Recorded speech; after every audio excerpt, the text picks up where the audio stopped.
What's happening, guys? Today we're going to be looking at North Dakota State's do-it-all quarterback, Trey Lance, and seeing if he's got what it takes to perform at the next level. We're going to go over his strengths and his weaknesses, and then I'll give you my general opinion on Lance as a prospect.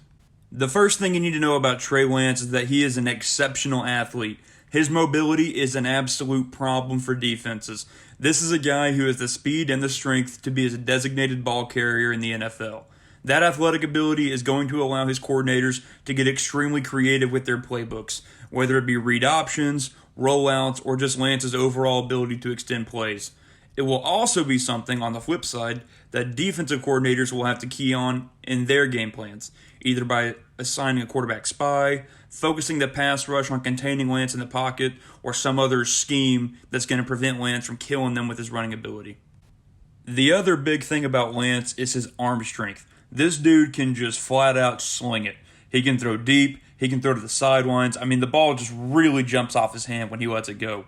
His ability to both stretch the defense vertically while also being a threat to use his legs at any time makes him a super intriguing prospect for talent evaluators. In fact, if Lance had not played in 2020 and had just relied on his tape from his 2019 season, he would have been a lock for the top 10 and probably would have been a lock for the top 5 as well. His tape from that year was just exceptional. He had a 28-0 touchdown to interception ratio, which is practically unheard of. However, in that one start in 2020, he did look a little shaky. He looked like he was trying to throw every ball as hard as he could. I mean, just lacking any touch whatsoever. And as a result, he did miss a bunch of throws in that game.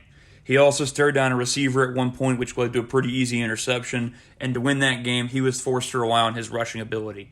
Now, that accuracy, while in 2019 was not a big issue, was really shaky in that one game in 2020. Realistically, I don't think he'll be able to start his first year in the NFL. Lance only started 17 games at the collegiate level, and he essentially lost a year due to the virus.